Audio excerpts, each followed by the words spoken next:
ផាតមួយនៃការលេង Block Fruit ឆាប់ដាំហ្គេមមកមានធ្វើអីទេគឺថាយើងមកចុចរកខ្វែនេះមកតោះមកយើងទៅវាយទីពួក NPC នេះគឺជា skill ទី1របស់ដៃនេះអ្នកគ្នាគឺថាលុយខ្លាំងមែនតើអ្នកគ្នាតែគឺថា farm រៀងយូរតិចអ្នកគ្នា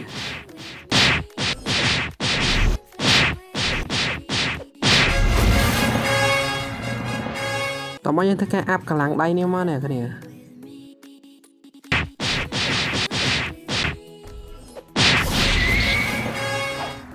តោះយើងធ្វើការដាក់ super លើ NPC នេះមួយអូខេអ្នកគ្នាគឺថាយើងអាចទៅកោះបន្តទៀតបានអ្នកគ្នាវេតខ្ញុំធ្វើការទិញដាវនេះមួយសិនអ្នកគ្នាដាវ Katana នេះអ្នកគ្នាដូចជានៅ NPC មួយនេះអ្នកគ្នាតែយើងចុចទិញនេះ Katana ហ្នឹងមកនេះថាបានហើយតម្លៃវាដូចជា$1000អ្នកគ្នា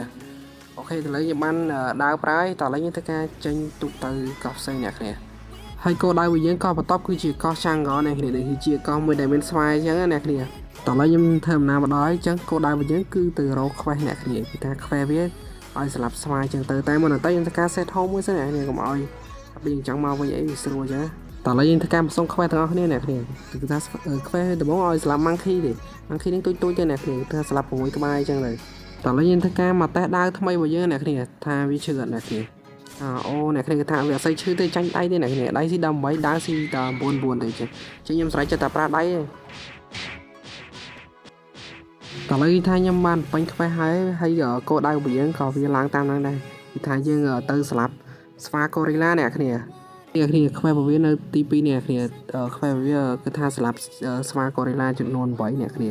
ហើយស្វាហ្នឹងគឺថានៅកោះកូរីឡា King អ្នកគ្នាហើយទីបំផុតខ្ញុំបានឡើង level 20ហើយខ្ញុំក៏អាចដោះខ្វេះ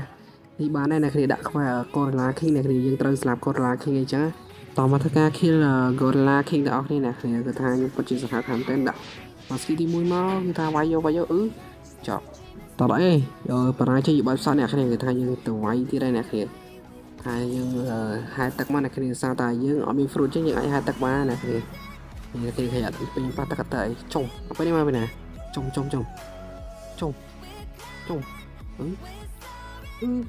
កប់ស្រីនេះគឺថាពេលនេះគឺថាឲ្យ fruit ខ្ញុំអូអ្នកគ្នាធ្វើការຕົកសិនអ្នកគ្នាសារតែខ្ញុំអត់ដឹងថាធ្វើប៉ុលវាជាទេតើមកយើងក៏ភ្លេចអរគុណគេអ្នកគ្នាសារតែយើងនេះហើយគឺយើងត្រូវអរគុណគេចឹងហើយជុំអ្នកគ្នាគឺថាគាត់ជួយវាយGorilla Kingខ្ញុំអ្នកគ្នាថាអូតែប៉ុណ្ណេះស្រួលឡើងវាយអរ៉ៃអ្នកគ្នាពង farm សុកគឺថាគេវាយគ្នាណាផ្អើវិញគ្នាឡើងកើដីវិញហ្នឹងថាខ្ញុំអត់ហ៊ានចូលទៅវាយដោយសារខ្ញុំបត់ពេកអ្នកគ្នាហើយទីបំផុតខ្ញុំអាចបានទៅឆ្លងទៅកោះថ្មីអ្នកគ្នាគឺថាផុតកោះ Chang'e នេះគ្នាដឹងទៅកោះអីនេះខ្ញុំដាក់ map ទៅសិនអ្នកគ្នាសញ្ញានេះគេដាក់ទៅនោះអ្នកគ្នាគឺថាដឹងណាណៃចាំមើលខ្ញុំជីទុកសិនអ្នកគ្នាប្រហែលជា200ម៉ាទៀតប្រហែលចិត្តដល់អ្នកគ្នាអ្នកគ្នាមើលថ្ងៃរះហើយទីបំផុតខ្ញុំបានមកដល់កោះនេះគ្នាកោះហ្នឹងមានឈ្មោះថា Pirate Village អីចឹងអ្នកគ្នាហើយយើងយក question មកអ្នកគ្នា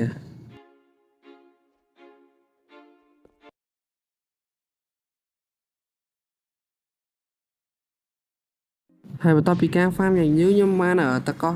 នេះអ្នកគ្នាវាយ NPC នៅលើអីចឹងអ្នកគ្នាអញ្ចឹងហើយពួក NPC នេះគឺថាវាពិតជាពិបាកវាយខ្លាំងមែនទែនអ្នកគ្នាសារវា level ខ្ពស់វាអត់សូវឈឺទេហើយវាវាយខ្ញុំវិញឈឺខ្លាំងមែនទែនអ្នកគ្នា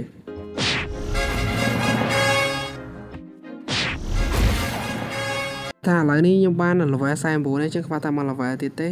ដំបូងឡើយខ្ញុំគិតថាខ្ញុំរក farm នៅខាងលើតែគិតទៅគឺថាខ្វះតែមួយ level ទៀតប្រហែល farm ខាងក្រោមក៏គ្រប់ដែរហ្នឹងអញ្ចឹងខ្ញុំក៏ស្រួលចិត្តថា farm ខាងក្រោមហើយទៅថាខ្វះមក NPC ទៀតទេអ្នកគ្នាឥឡូវនេះការដាក់ super ទៅវាមួយសិនអ្នកគ្នាគឺថាខ្ញុំវាយរឿងឈឺដែរអ្នកគ្នាគឺថាវាយផ្លែអាចនឹងដាច់ហើយខ្ញុំរៀនប្រើ combo ខ្លះដែរអ្នកគ្នាគឺថារៀងជំនាញតិចអញ្ចឹងហើយឥឡូវគឺថា level អញ្ចឹងគឺគ្រប់ level 50ហើយអ្នកគ្នាអញ្ចឹងដែរគឺថាវីដេអូនេះមានប៉ុណ្ណឹងដែរគ្រាន់តែវីដេអូនេះ